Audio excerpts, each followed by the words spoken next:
मिलकर एक नया समाज को हम बना सकते हैं। तो इसके लिए भाई अखिलेश सिंह को एक बार नहीं बार बार अपने ओर से शुभकामनाओं का स्वागत करते हैं। हम कहना चाहते हैं कि भाई अखिलेश सिंह का यह बड़ा सोच, ये अपने पैतृक गांव सुदूर गांव में आज 7 महापुरुषों की आदमगत प्रतिभा का शिलान्यास करवाया। जब यह आदमगत प्रतिभा बनकर तैयार होंगे तो इस गांव और इस मिट्टी को नमन करने के लिए बिहार के यह गांव पर्यटन स्थल बनना चाहिए। कोई भी देशभक्त, एक देश की एकता और अखंडता मान बनाने वाले लोग, राजनीति के सूझबूझ रखने वाले लोग अपने महापुरुषों को याद में इस गांव में और इस मिट्टी पर आएंगे, धरती पर आएंगे। यह बहुत बड़ी बात है। और आप सभी जानते हैं कि इसी तरह का सोच हमारे देश के प्रधानमंत्री और बिहार के मुख्यमंत्री नीतीश कुमार जी और दो उप मुख्यमंत्री सम्राट चौधरी और विजय सिन्हा जी का है। और भारतीय जनता पार्टी जिस तरह गांव गोई, जिस तरह खेत खलिहान और शहर बाजार में एक अपना अलग पहचान बनाकर संगठन से लेकर और विकास तक काम पहुंचाती है, या आप सभी जानते हुए उसमें सहयोग भी करते हैं। और निश्चित तौर पर आप सभी काफी भाग्यशाली हैं कि इस तरह के कार्यक्रमों में आप सभी उपस्थित होकर सहयोग कर रहे हैं। और आप सभी के बीच में हम आए हैं। बार बार कहा गया है कि बिहार सरकार के गन्ना उद्योग मंत्री हैं और गन्ना उद्योग विभाग में भी मैंने रचनात्मक काम किया है और लगातार सरकार काम कर रही है। एक बात हमारे जहन में जो आती है आप सभी को बताना चाहते हैं। ऐसे तो हमारे पूर्व के वक्ता, चाहे जिला अध्यक्ष हो, चाहे सम्मानीय अखिलेश सिंह जी हो, चाहे हमारे बिहार के नेता आदरणीय मिथिलेश तिवारी जी ने काफी अपने विचारों के माध्यम से हम सभी को काफी रास्ता बताने का काम किया, संगठन और सरकार की चर्चा भी की। लेकिन मित्रों, एक संविधान का टुकड़ा इस देश के जुआर जिनके मन में राजतंत्र का अभी भी भूत उतरा नहीं है, यह समझते हैं कि हमारे परदादा देश के प्रधानमंत्री थे, हमारी दादी प्रधानमंत्री थी, हमारे पिताजी प्रधानमंत्री थे, हमको भी बनना चाहिए। और एक कागज का टुकड़ा लेकर, किताब लेकर, और किताब संविधान है कि कोई दूसरा किताब है, देश में घूम कर खासकर हमारे अनुसूचित भाइयों को बीच में जाकर भगाने का काम करते हैं। कहते हैं कि संविधान पर खतरा है, संविधान पर खतरा है। तो आप सभी जानते हैं कि हमारे लोग, अनुसूचित जाति के लोग भोले भाले होते हैं, उनके बहकाव में कई लोग आ गए। लेकिन इस मंच से आप सभी को कहना चाहते हैं कि इस बहकाव में नहीं आना चाहिए। उनसे पूछना चाहिए कि आज हम भारत रत्न डॉक्टर भीमराव अम्बेडकर की जयंती के संचलन काल में उपस्थित है। और कल देश ही नहीं पूरे दुनिया में बाबा साहब अम्बेडकर जी का जयंती घूम रहे हैं कि जब बाबा साहब भीमराव अम्बेडकर जब चुनाव लड़ते आजादी के बाद चुनाव लड़ने की इच्छा किए थे, और चुनाव इसलिए लड़ना चाहते थे कि हमारे समाज के लोग लोकसभा और राज्यसभा में जब जाएंगे तो अपने लोगों के आवाज को उठाएंगे, अपने लोगों को मदद के लिए, सहयोग के लिए कानून बनवाएंगे। लेकिन आप सभी को पता होगा कि बाबा साहब भीमराव अम्बेडकर जब लोकसभा चुनाव लड़ने गए तो उस समय में देश के तत्कालीन प्रधानमंत्री पंडित नेहरू ने उनको लोकसभा में नहीं जाने दिया और अपने कांग्रेस पार्टी का उम्मीदवार डॉक्टर भीमराव अम्बेडकर जी के खिलाफ उम्मीदवार उतारा और मजबूरी में बाबा साहब भीमराव अम्बेडकर को चुनाव हारना पड़ा। एक बार नहीं, दूसरे के बार भी मित्रों बाबा साहब भीमराव अम्बेडकर को कांग्रेस पार्टी ने जलील करके और उनको अपमानित करके लोकसभा चुनाव हराने का काम किया। हम सभी गौरव के प्रतीक हैं।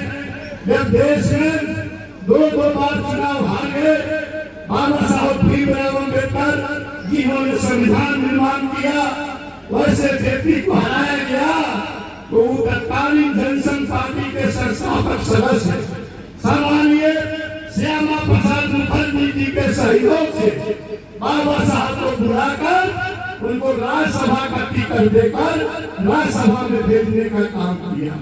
और अब कहते हैं कि अम्बेडकर जी ने अपमान करती है भारतीय जनता पार्टी। इतना ही नहीं मित्रों, इस सभा में अगर अनुसूचित जाति के हमारे मित्र भाई आए होंगे तो आप सबक सीख कर जाइए, सुन कर जाइए और फिर इसको पुस्तक में पढ़िएगा, लोगों से पूछिएगा।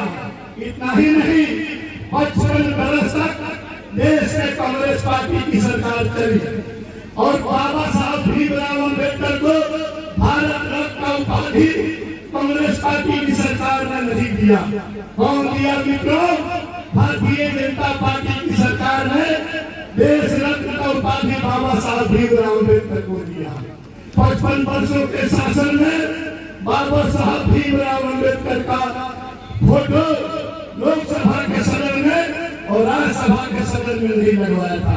जब भारतीय जनता पार्टी की सहयोग से जब सरकार बनी थी तब जाके बाबा साहब भीमराव अम्बेडकर का चित्र लोकसभा और राज्यसभा में लगा था। और उनके युवराज जो राजतंत्र के कल्पना करते हैं और कहते हैं कि संविधान पर खतरा है, बाबा साहब भीमराव अम्बेडकर को भारतीय जनता पार्टी अपमानित करती है। शर्म होना चाहिए। अरे युवराज को राजनीति का कोई ज्ञान नहीं है, युवराज राजनीति में अपरिपक्व है। हम चुनौती देते हैं, दावा करते हैं कि भारतीय जनता पार्टी का जो मंडल का अध्यक्ष है और उनके साथ डिबेट करा दिया जाए तो कांग्रेस पार्टी के युवराज राजनीति में लोहा मानकर चले जाएंगे। और ऐसे कांग्रेस पार्टी के युवराज आज घूम घूम कर कहते हैं कि संविधान पर खतरा है। अरे जब देश में तत्कालीन प्रधानमंत्री श्रीमती इंदिरा गांधी ने चुनी हुई सरकार को आपातकाल लागू करके बर्खास्त किया था, जब आपातकाल लगाई थी श्रीमती इंदिरा गांधी ने, रात में देश की जनता खाना खाकर सब लोग सोए थे, सुबह पर जगे तो देखे कि हमारे घरों के सामने पुलिस का पहरा है, पुलिस चौकसी में अपना ड्यूटी करके पहरा कर रही है। लोगों ने कानाफूसी किया और कहा कि क्या बात है भाई। तब लोगों ने जाना धीरे धीरे कि चुनी हुई सरकार को अपने हित के लिए आपातकाल लागू करके सरकार को बर्खास्त किया गया है। और उस पार्टी के नेता बताते हैं कि संविधान खतरे में है। उस समय संविधान कहा खतरे में नहीं था और कांग्रेस पार्टी ने 88 बार राज्यों की सरकार को बर्खास्त करके और बर्खास्त चुनी हुई सरकार को बर्खास्त किया है। उस समय में संविधान पर खतरा नहीं।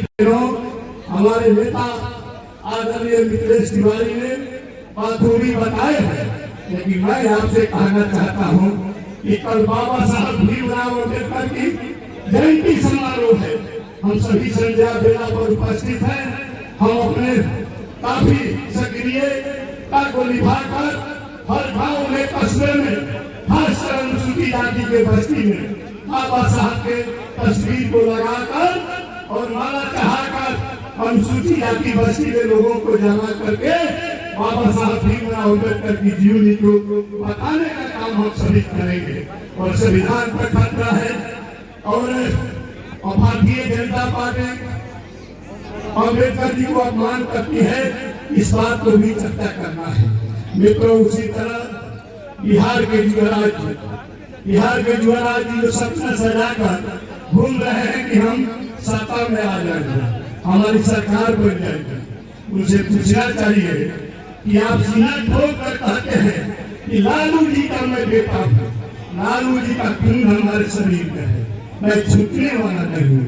तो दुनिया जानती है भारत में सबसे बड़ी घोटाला, चारा घोटाला जब बिहार में धरती पर हुआ था और घोटाला का राज लालू प्रसाद यादव था। और घोटाला का जब रिपोर्ट आया तो उस रिपोर्ट में लिखा गया था कि साल और भैंसा स्कूटर पर ठोक बताया गया था।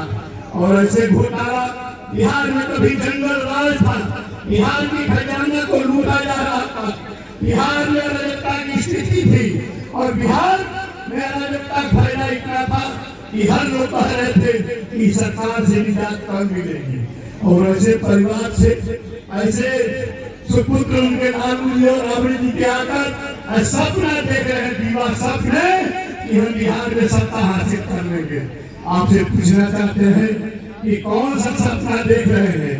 माता पिता का घोटाला का सपना, माता पिता के राह पर चलने का संकल्प ले रहे हैं तो जंगल राज स्थापित किए थे। माता पिता के अगर संकल्प बुलाना चाहते हैं तो याद तो कीजिएगा कि बिहार की खजाना लूटिएगा, अपहरण होगे, आप चलाइएगा। इस तरह का युवराज जी संकल्प लेकर घूम रहे हैं। मित्रों, 4 वर्ष के हमारे युवराज थे तो उनके नाम पर अकुत संपत्ति था। और अकुत संपत्ति कहाँ से आया? हमारे डिप्टी सीएम मुख्यमंत्री जी सम्राट चौधरी पूछे थे कि अकुत संपत्ति 4 वर्षों के अंदर में कोई बाजा कमा सकता है क्या? कोई कमा सकता है क्या? और वैसे नेता आज बिहार में जातिवाद फैलाकर और एक जाति कौन जाति का नारा देकर भारतीय जनता पार्टी को चुनौती दे रहा है।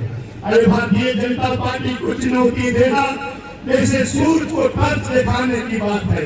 भारतीय जनता पार्टी देश ही नहीं दुनिया की सबसे ताकतवर पार्टी है और उसके नेता आदरणीय नरेंद्र मोदी जी है कि आज उनका कद दुनिया के देशों में जो कद बढ़ा है हम सभी उसके लिए गौरवान्वित हैं, गौरव महसूस करते हैं। हमारे देश के प्रधानमंत्री जब दूसरे देशों में जाते हैं तो उनको एक झलक पाने के लिए हजारों हजार की भीड़ उमड़ पड़ती है। तो मित्रों, कोई संविधान पर खतरा नहीं है। बाबा साहब भीमराव अम्बेडकर के अगर समाज में कोई काम करती है तो भारतीय जनता पार्टी की सरकार और सरकार के नेता प्रधानमंत्री नरेंद्र मोदी जी उनके समाज में